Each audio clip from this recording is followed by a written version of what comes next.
What does it take for someone to finally say enough? Is it the third time an elderly woman is passed over in line?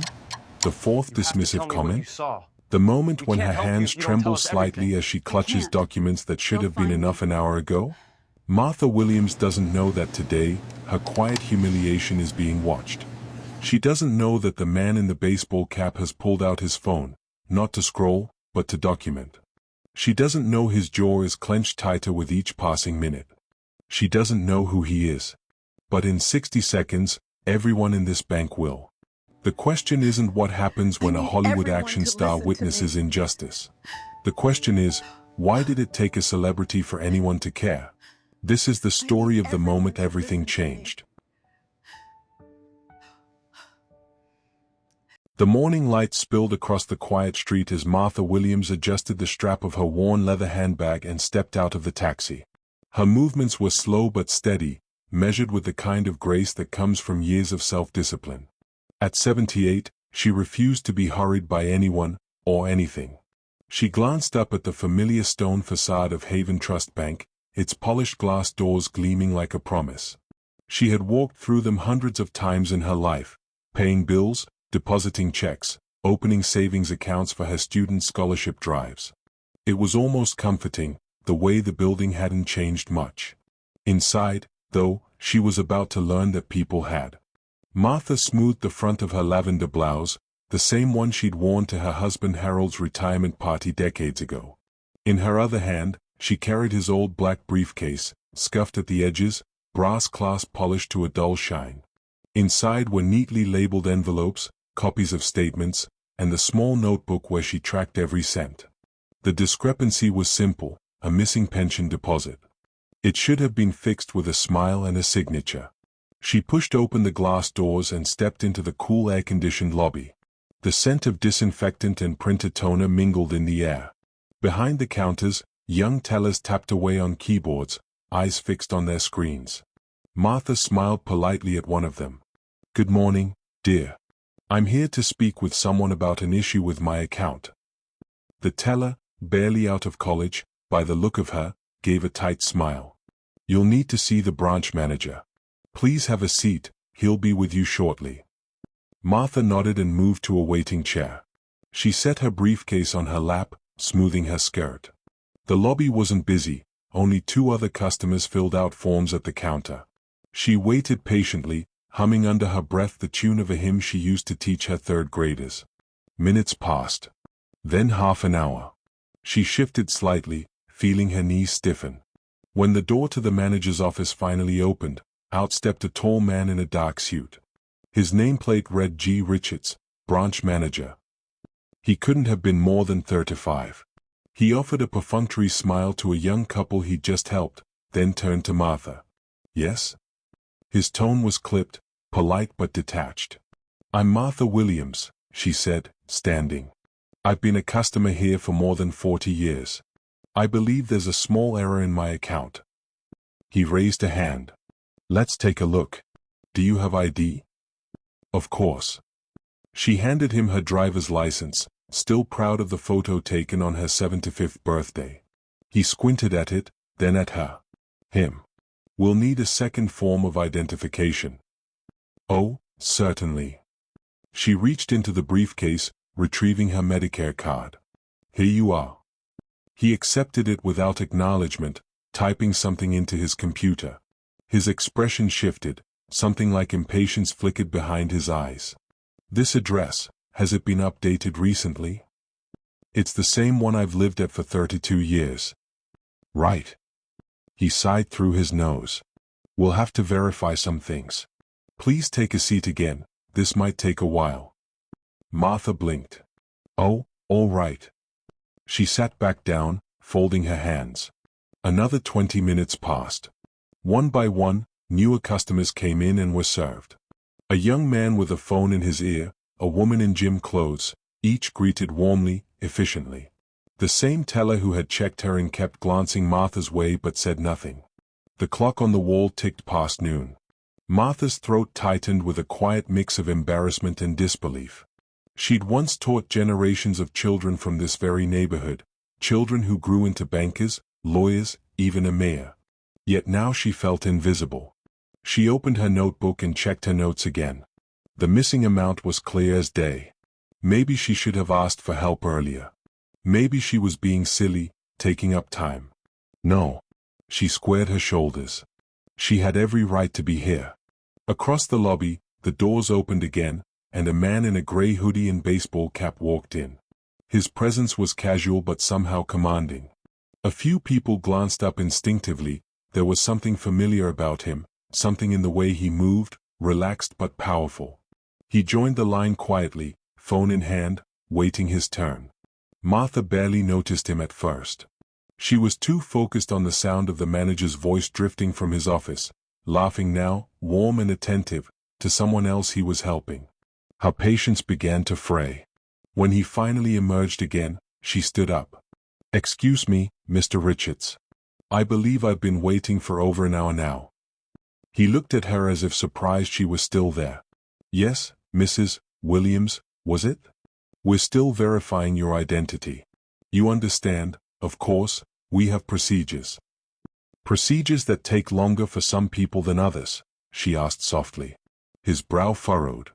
"I'm sorry?" She didn't raise her voice. She didn't need to. "I've banked here since before you were born, young man. I've trusted this institution for decades. I simply want to understand why I'm being treated as though I don't belong." He forced a smile, one that didn't reach his eyes. "Please, have a seat. Or perhaps come back another day when it's less busy." Her mouth fell open slightly. "Come back another day?" At that exact moment, the man in the hoodie, the one in line, turned his head. His sunglasses lowered just enough for his sharp brown eyes to meet the scene unfolding near the manager's door. He frowned, his expression hardening. The teller at the counter whispered something to her colleague, recognizing the man instantly. A murmur rippled through the room. Martha didn't notice the shift in the air, but the manager did. He glanced uneasily at the growing attention. The man stepped out of line, slow and deliberate. The sound of his boots on the marble floor echoed softly. "Excuse me," he said, voice deep but calm. "Is there a problem here?" Martha turned, startled. She recognized him then, the face she'd seen in movies her grandson loved. Veen Diesel. The manager straightened, forcing a smile again. "Oh, no problem at all, Mr. Diesel. Just assisting one of our customers." Veen's gaze shifted to Martha, then back to the manager. His tone sharpened slightly. "Because it looks like she's been waiting for a long time while everyone else gets helped first." A hush fell over the lobby. Even the printers seemed to stop. Martha's heart fluttered. She wasn't sure what was happening, only that someone important, was standing beside her. Veen crossed his arms. "Maybe you should make sure this lady gets the help she deserves." The manager swallowed hard, nodding. "Of course. Right away."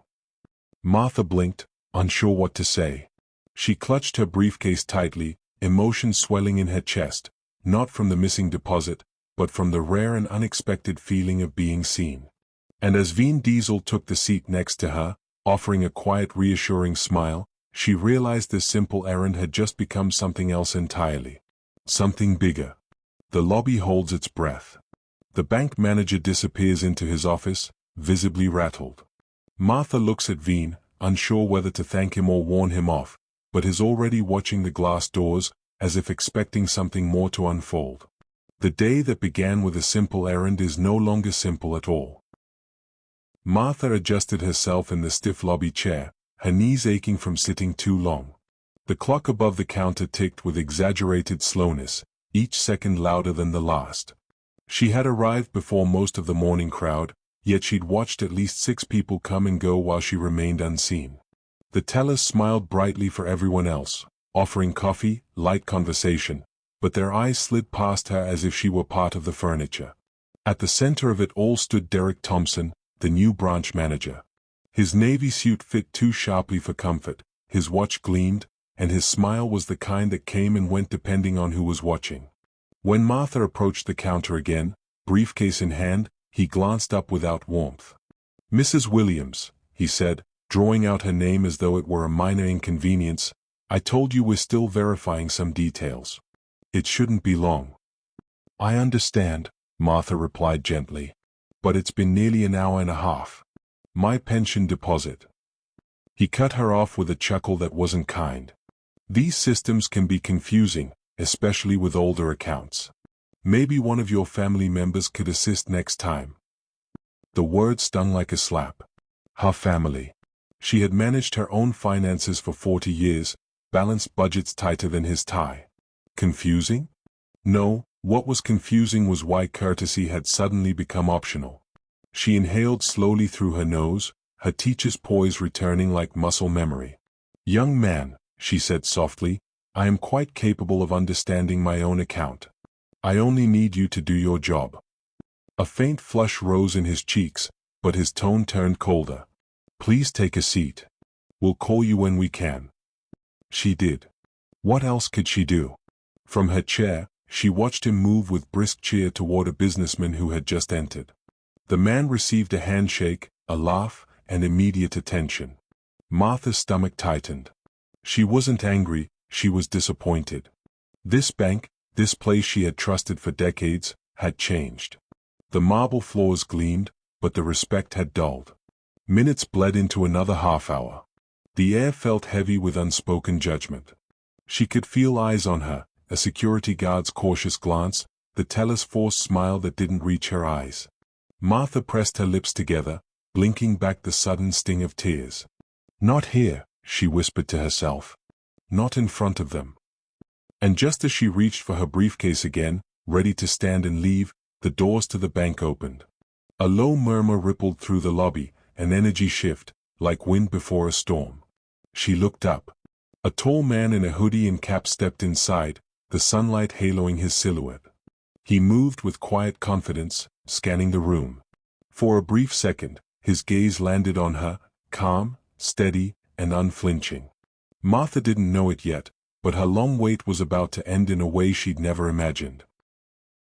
Martha clutched her late husband's briefcase tighter as Derek Thompson flipped through her documents for the third time.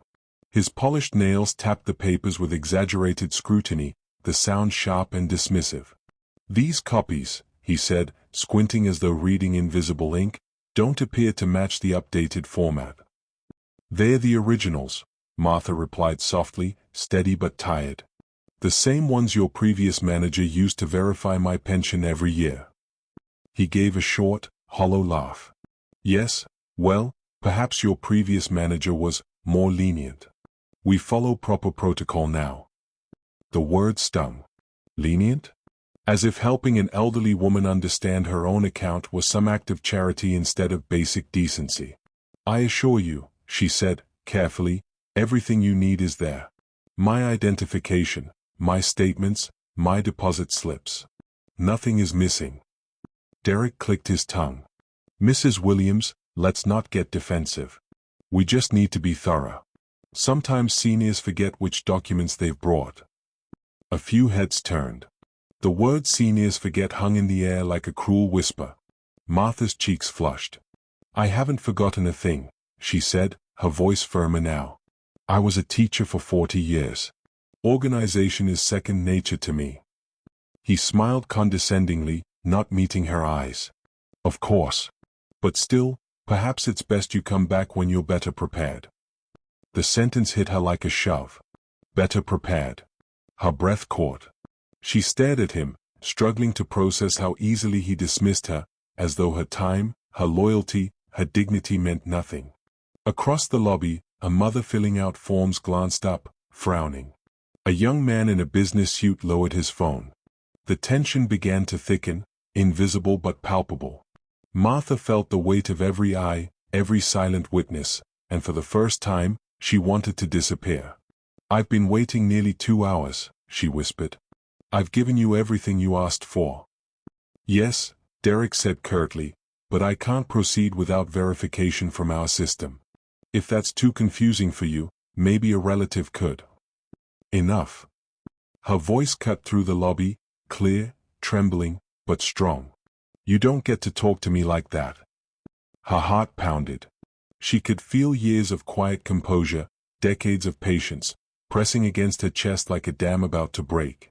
Derek stiffened, his false politeness cracking. I'll have to ask you to lower your voice." But before she could reply, another voice, low, steady, and commanding, spoke from behind her. "She doesn't need to lower anything," the man said. "You do." The entire room turned toward the sound. Martha froze, her pulse quickening as she slowly turned. Standing a few feet away, the man in the hoodie and cap had stepped forward, eyes fixed squarely on Derek Thompson. The air in the bank changed. Quiet, electric. And in that instant, Martha Williams realized she was no longer alone. Veen Diesel pushed open the glass doors of Haven Trust Bank, the cool air rushing against his face. He tugged the brim of his baseball cap lower and adjusted his sunglasses, hoping to slip through unnoticed. He'd only planned a quick errand, cash a check before heading back to the film set a few blocks away. But even through the noise of quiet chatter and the faint hum of printers, he felt something off the moment he stepped in. The energy was sharp, uneasy. He joined the short line near the counter, scrolling absently through his phone. Then he heard it, a brittle laugh, followed by a voice edged with frustration. "Come back when you're better prepared," the manager said. Veen's thumb froze mid-scroll. His eyes flicked up, taking in the scene at the far side of the lobby, an elderly woman, neat and dignified, clutching a worn black briefcase. The man she spoke to, young, polished, and smug, stood over her with arms crossed. "Better prepared," she repeated softly, disbelief in her voice. Veen's chest tightened. He recognized that tone, he'd heard it too many times growing up, the kind that made good people feel small just for asking to be treated fairly. The woman didn't argue. She simply gathered her papers again, hands trembling slightly. The briefcase looked heavy for her, but she held it with quiet pride. The manager, Derek, his nameplate read, sighed and turned away, greeting the next customer with effortless warmth, the kind he'd withheld from her. Veen's jaw flexed. He'd seen enough on movie sets and in life to recognize power dynamics when they turned cruel. This wasn't confusion or bureaucracy. This was disrespect. A teller whispered something to her colleague, eyes flicking toward the old woman. A security guard lingered near the wall, watching but doing nothing. Martha Williams, Veen caught her name from a nearby conversation, sat down again, shrinking into herself. The sight hit him harder than expected. There was something about her composure, her insistence on dignity even in humiliation. He remembered his own mother waiting in lines just like that, quiet, polite, invisible. He slid his phone into his pocket. His heart thudded once, heavy and deliberate. He told himself to stay calm, to let it go. He was just another customer today, not an action star, not a headline waiting to happen. But then Derek raised his voice again, loud enough for the lobby to hear. "We have procedures for a reason. If you can't understand them, there's not much I can do." Something in Veen snapped. The murmur in the room faded. Even the printers were seen to stop. Veen stepped out of line, slow and purposeful, his shadow stretching across the marble floor. He pulled off his sunglasses, revealing eyes dark and focused. "Actually," he said quietly, "there's something you can do." Every head turned. Derek blinked, confused. And Martha looked up, her heart pounding, as she realized the man standing between her and the manager wasn't just any stranger. It was Veen Diesel. The air inside the bank grew still, like the pause between thunder and lightning. Derek Thompson blinked at the man who had just spoken, confusion flickering into recognition. "Mr. Diesel, Veen Diesel." His forced smile returned instantly, the kind reserved for power and publicity. "What a surprise. We weren't expecting." Veen raised a hand, silencing him. His tone was calm, steady. "Don't worry about me. Worry about her." He tilted his head toward Martha, who sat stiffly in her chair, clutching her briefcase as if it were the only solid thing left in the room. Derek's expression faltered. "I assure you, everything's under control." "Really?" Veen asked, his voice lowering. "Because it looks like this lady's been waiting a long time while you've been helping everyone else first." Murmurs rippled through the lobby. The other customers, those who had been pretending not to notice, suddenly found their courage. A few nodded subtly, confirming what Veen had said. Derek straightened his tie, trying to regain ground. Sir, this is just standard protocol. Older accounts take longer.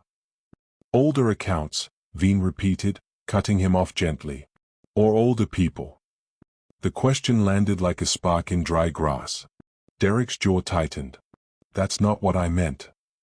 Maybe not, Veen said, stepping closer, but it's exactly what it sounded like. The room had gone silent now, the hum of machines swallowed by tension. Martha looked from one man to the other, her heart thudding in her chest. She hadn't wanted a scene. But for the first time all morning, she didn't feel invisible. Veen turned to her. How long have you been waiting? Almost 2 hours, Martha said softly. He told me to come back another day. Veen's brow furrowed. After 40 years of being a customer here, that's how you're treated. Derek shifted uncomfortably. Sir, you don't understand. No, I understand perfectly, Veen interrupted. His voice was still calm, but it carried weight now, commanding without shouting. I understand that when someone's polite, patient, and elderly, it shouldn't make them easy to ignore. It should make them easy to respect. A ripple of quiet applause began near the back. Someone whispered, "He's right." Derek's face flushed red. Mr. Diesel, please, this isn't your concern. Veen smiled faintly. When someone's treated unfairly right in front of me, it becomes my concern. He turned slightly, scanning the room. Does anyone here think she's being treated fairly? No one spoke. But the silence itself was an answer. Derek's voice cracked. Sir, I'll resolve her issue right now. Good, Veen said softly. Because I'm not leaving until you do. Martha's eyes glistened. The kindness in his tone disarmed her, the way he stood beside her, not as a celebrity, but as a man who still believed decency mattered. And as Derek hurried toward his office, fumbling with her paperwork, the cameras came out, customers recording quietly, capturing what they knew would soon go viral. Veen sat beside Martha, folding his hands calmly. Don't worry, he murmured. You're not alone anymore. But as the security guard lifted his radio and whispered into it, Martha realized this confrontation wasn't over. Something bigger was coming.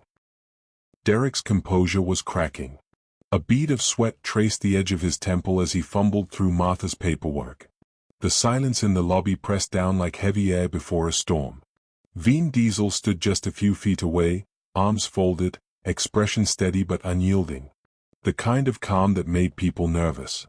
Mr. Diesel, Derek began, forcing a polite laugh, I think there's been some misunderstanding. I assure you, we're handling Mrs. Williams' situation. Veen tilted his head slightly. A misunderstanding. His voice was low, deliberate. Because from where I'm standing, it looks like you've been ignoring her for 2 hours and talking down to her while others walk right in and get service. Derek's jaw twitched. Sir, we have procedures. She didn't have proper verification. She had everything, Veen interrupted, his voice sharp enough to slice through the air. I watched her hand it to you, twice. The crowd was growing behind them now. A mother held her child's hand a little tighter. The young businessman had stopped pretending to text. The tension had spread like fire through dry leaves. Derek gave a tight smile. Look, sir, I don't know who you think you are, but... Veen raised an eyebrow. You don't know who I am? Derek froze, eyes narrowing, and then realization dawned. His face shifted, shock, then panic. I didn't realize. Doesn't matter who I am, Veen said calmly, stepping forward. What matters is who she is. A loyal customer. A woman who's been with this bank longer than you've been alive. And you treated her like she didn't belong. The words landed heavy. Derek opened his mouth, but nothing came out. His carefully built authority seemed to crumble in real time. I don't want excuses, Veen continued. I want you to call your regional manager. Right now. Derek blinked. Sir, that's unnecessary. It's absolutely necessary, Veen said, voice firm but even. Because if this is how your staff treats people when no one's watching, then someone needs to watch. A murmur of agreement rippled through the lobby. Even one of the tellers lowered her eyes, ashamed. Derek hesitated, then reached for his phone with trembling hands. I'll call them. Good, Veen said, folding his arms again. And I'll be right here until Mrs. Williams gets the help she deserves. Martha looked up at him, a tear glimmering at the corner of her eye. You don't have to stay, dear, she whispered. You've done enough. Veen gave her a small, reassuring smile. My mother always told me, when you see wrong, you stand up until it's right. The line hung in the air like a promise. And just as Derek nervously dialed, the bank doors opened again, this time revealing two sharply dressed corporate representatives stepping inside, their faces already stern. Veen turned slightly toward them, the calm still in his voice but fire in his eyes. Perfect timing, he said. Let's talk about respect. The doors swung open, and two figures stepped inside, one in a charcoal suit, the other holding a tablet and a folder marked Regional Compliance. The room went silent. Derek straightened immediately, color draining from his face. Mr. Thompson, said the woman in the suit, her tone crisp but controlled. We received a call about a situation involving a customer. Derek stammered, Yes, I can explain. I'd prefer to hear it from them, she said, her gaze settling on Martha and Veen. Veen didn't rise to meet her. He remained seated beside Martha, calm, his hands folded. Mrs. Williams has been waiting for over 2 hours, he said evenly. She provided every document you asked for. All she wanted was a small error fixed in her account. Instead, she was spoken to like she was lost. Like she didn't belong here. The regional manager's face hardened. Is that true, Mrs. Williams? Martha hesitated, her instinct for kindness warring with her disappointment. But then she met Veen's eyes, steady, reassuring. She nodded. Yes. I was asked to come back another day. I've banked here for 43 years. The woman exhaled slowly, turning back to Derek. Mr. Thompson, my office will handle this from here. You may step aside. He started to protest, but one look from her silenced him. Within minutes, the tone of the entire bank shifted. A teller hurried over with tea and an apology. The compliance officer pulled up Martha's file, scrolling rapidly. There it is, he said after a few seconds, cheeks reddening. A simple input error. A single mistyped digit in the routing code. Veen arched an eyebrow. So this could have been fixed in 5 minutes. The man swallowed. Yes, sir. The tension in Martha's chest broke like a dam. She let out a long, shaky breath. 5 minutes, she repeated, her voice trembling. All that waiting, all that doubt. Veen gave her a soft smile. It wasn't your fault. It never was. The regional manager knelt slightly beside Martha's chair, her tone sincere. Mrs. Williams, on behalf of Haven Trust, I deeply apologize. Your loyalty and your dignity deserve respect. You'll receive written confirmation of your correction by tomorrow morning. Martha blinked back tears. Thank you, dear. As the staff dispersed, the energy in the room began to thaw. Martha turned to Veen. You didn't have to stay, she said, her smile small but radiant. He chuckled lightly. Guess I'm not very good at walking away from injustice. She laughed softly, an echo of the teacher she once was. You remind me of one of my students, she said. Always defending the underdog. Veen grinned. Maybe I was one of them. They shared a quiet moment, the kind that says more than words. But as the cameras outside flashed through the glass, news crews now gathering from the viral buzz, Veen's smile faded just a little.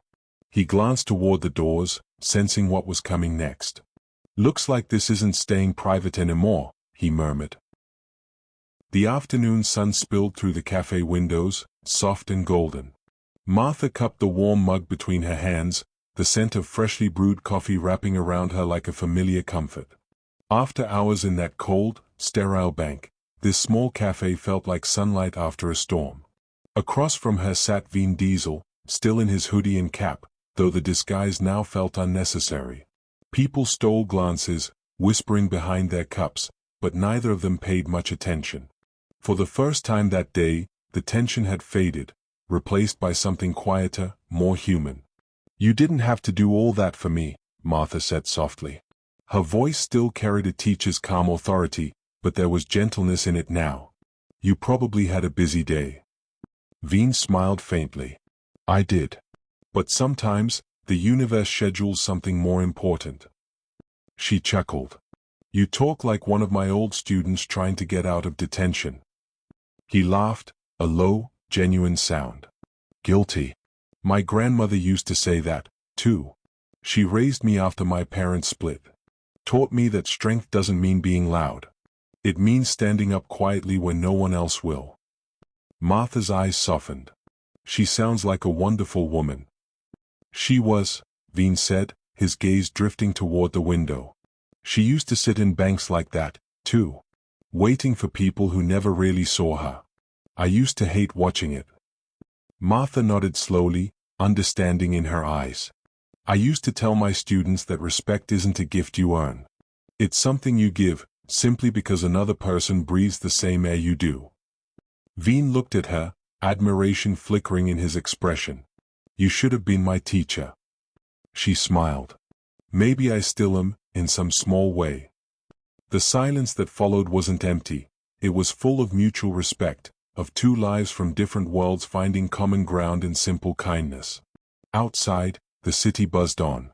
Inside, the moment felt still, almost sacred. Veen leaned back, studying her face, the quiet strength, the way time had etched wisdom instead of weariness.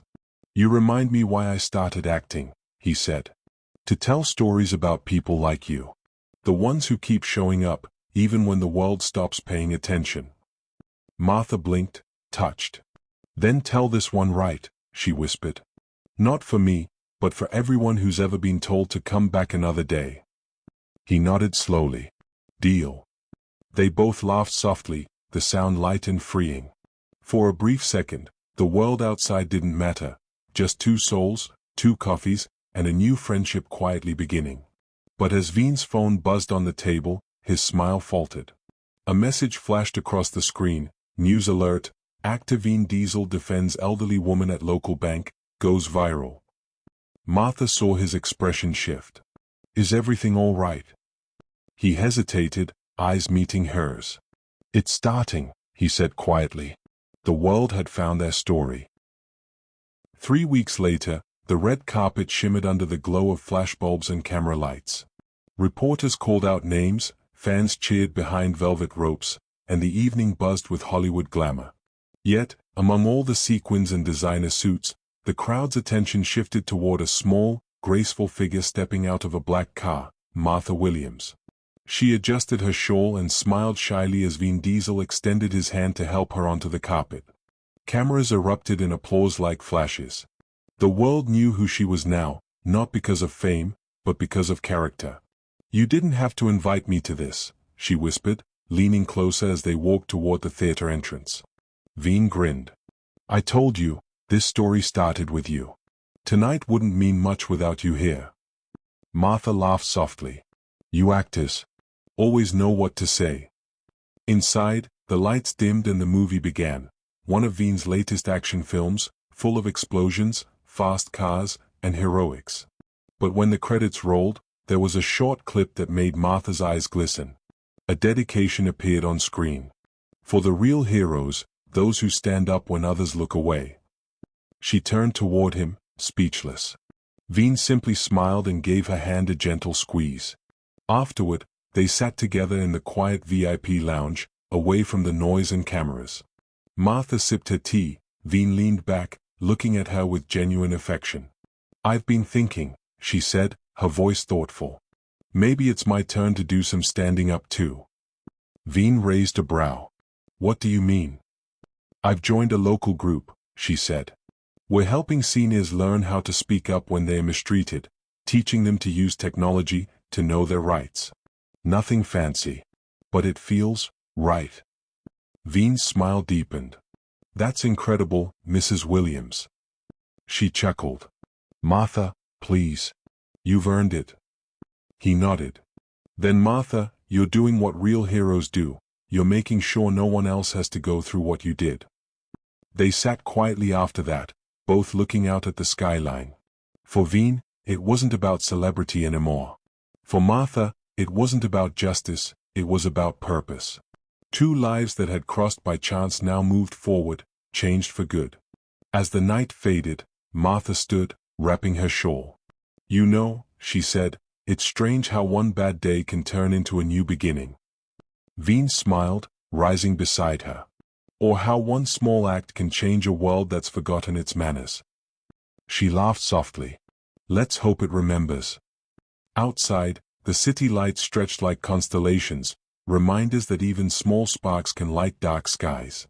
And as they parted ways that night, both carried something lasting, the quiet knowledge that kindness, when acted upon, doesn't just fix a moment.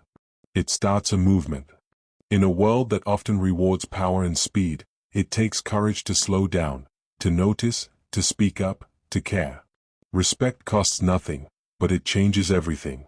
Use your privilege, your voice, your platform, however small, to lift someone else. Because one day, it might be your compassion that turns a stranger's ordinary errand into their new beginning.